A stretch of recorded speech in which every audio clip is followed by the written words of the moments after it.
As pessoas que sofrem abuso ou rejeição social na infância perdem muito a capacidade de resiliência. Isso muda a forma que a gente tem de sociabilizar e geralmente levam essas pessoas a perder sociabilidade, porque daí as pessoas começam a não confiar mais nos outros. Mas hoje a gente depende socialmente de outras pessoas. E se você é rejeitado socialmente, isso é um estímulo extremamente nocivo pra você. Muito, cara. Duas coisas que são muito nocivas pra criança e adolescentes. Alô, papais e mamães de plantão aqui pra dar uma olhada se tá tudo bem na escola, tentar ter uma linha aberta de conversa com o filho e com a filha, porque às vezes não fala, né? Papai e mamãe meio rígido, o filho passando por um puta problema social. E os caras, não, isso é bobagem, vai lá, faz lá, esquece isso daí. Duas coisas. Abuso sexual, físico, moral e rejeição social, que até às vezes andam junto.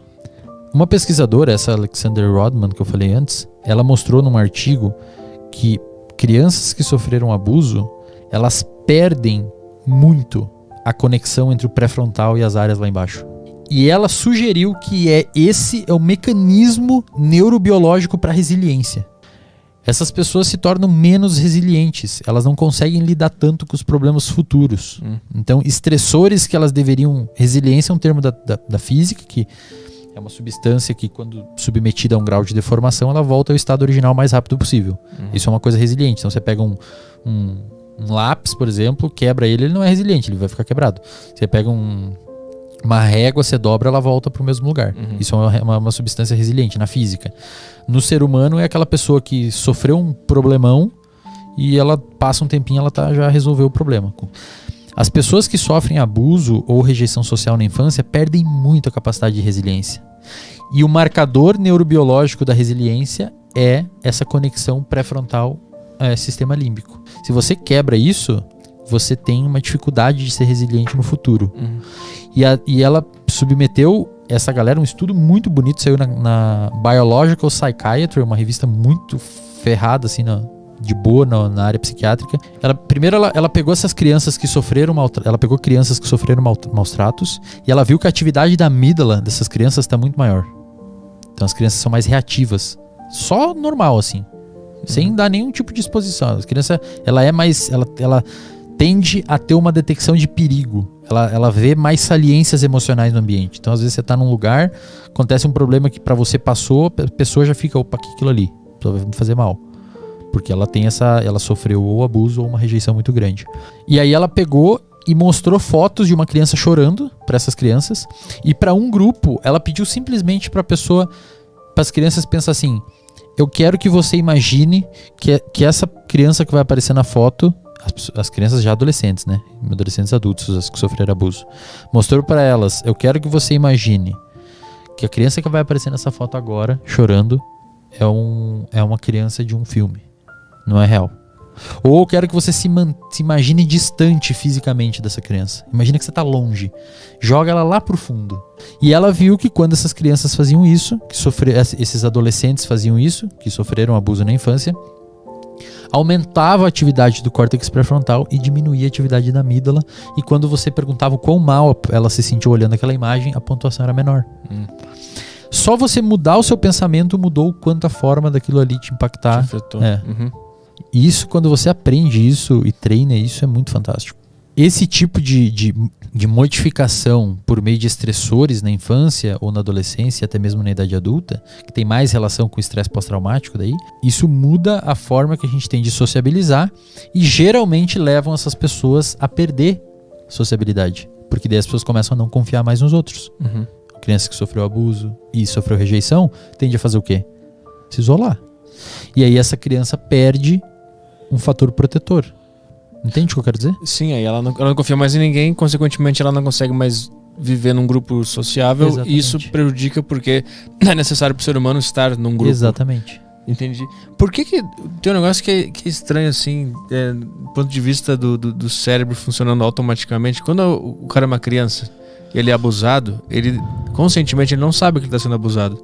Até sexualmente, né? Muitos, inclusive, nem lembram direito. E eu já vi algumas pesquisas de delegados falando, não sei o que era, que a criança não faz a menor ideia do que aconteceu. E ela acha que foi uma coisa boa naquela época, quando ela é uma criança. Ela tá brincando com o papai, com o tio, sei lá. Ela acha que é uma coisa legal. Mas tem uma coisa no cérebro que não tá lidando bem com aquilo lá. Principalmente depois que você se torna consciente daquilo. Isso. E aí... Então, lá na época, o cérebro já tá funcionando dizendo isso é um trauma, isso é uma coisa errada, mas o cérebro consciente não tá vendo que é uma coisa errada, que vai te dar um trauma, né? Esse cérebro que tá funcionando automaticamente ali, sendo abusado e criando os traumas. Ele marca aquilo ali. E ele é o reptiliano, esse tá lá no meio. É o límbico, os mais do meio ali, com certeza. E aí depois quando o da frente aqui se desenvolve... Essas duas informações se comunicam e aí vem o trauma. Exatamente. É mais ou menos isso. E uma parada assim que é importante saber é que o nosso cérebro ele termina de amadurecer mais ou menos por volta dos 25 anos. Na verdade um pouquinho menos os estudos indicam. Mulheres tendem a terminar de amadurecer o cérebro todo um pouco antes que homens. O seu cérebro tem áreas do seu cérebro que já nascem prontas. O tronco encefálico nos centros de respiração, ali a genética dá conta, você nasce com isso daí. Então, o meio ambiente influencia muito pouco. Muito pouco. A última região, a região motora do seu cérebro, ela começa a amadurecer, mais 2 anos, 3 anos, que é o momento que você começa a caminhar, começa a fazer coisas, né? Nenenzinho, como criança, começa a explorar ambiente e tudo mais. O sistema de recompensa, ele amadurece, na adolescência ele já... Olha, a adolescência tinha que ser...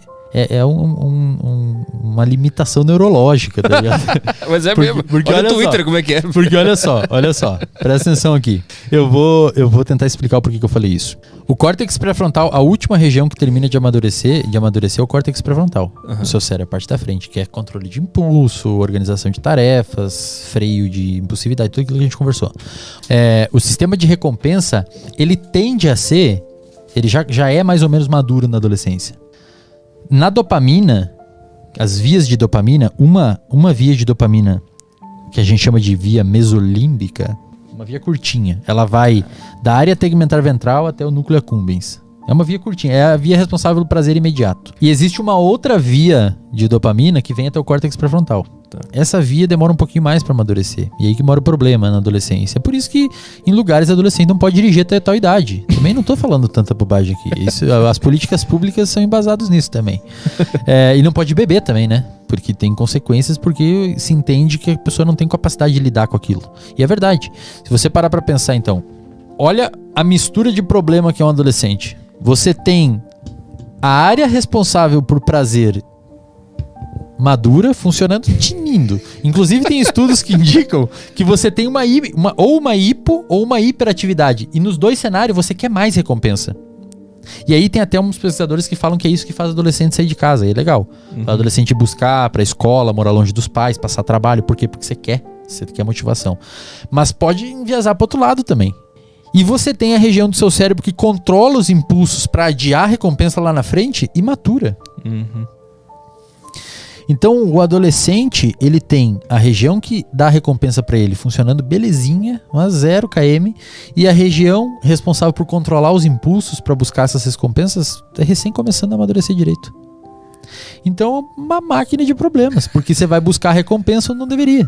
Então, você acha legal pegar o carro do pai escondido, você acha legal beber e dirigir, e aí tem sei lá, fazer coisas que te dão recompensa imediata, mesmo aquilo podendo dar um problemão gigante. Por isso que a droga é muito...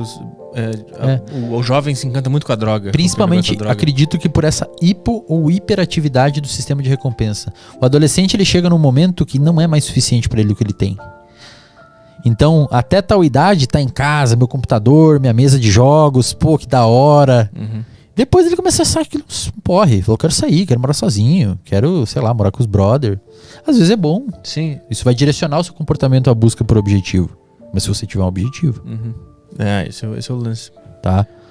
Então, assim, por volta dos 23, 24 anos, 25 ali pra ser mais exato, o córtex pré-frontal termina de amadurecer, principalmente áreas envolvidas com empatia. Então você começa a pensar assim, cara, eu não vou fazer isso porque eu posso fazer um problema pra alguém. Posso causar um problema pra alguém. E aí você começa a ter um controle melhor. É como se o seu cérebro terminasse de o concreto secasse com 25 anos.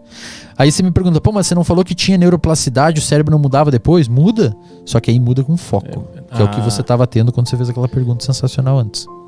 Isso que você tá falando é interessante porque o Twitter ele é conhecido por ter muito adolescente. E lá é um lugar de muita impulsividade, de muita gente se xingando, raiva, minha opinião tá certa, é isso, eu quero a sensação de estar certo agora, rápido, tu é um merda, filha da puta. É por isso que o jovem, às vezes eu recebo uns comentários que eu penso, caralho, o que tá acontecendo com esse cara? Normalmente é um jovem, tu vê que é um adolescente que e cara, se você fosse adolescente, você ia responder. O que impede você de responder é seu córtex pré-frontal. E às vezes dá vontade de responder, eu penso, não, eu não vou ser um adolescente. Seu córtex pré-frontal fala assim, cara, segura aí que não é necessário isso.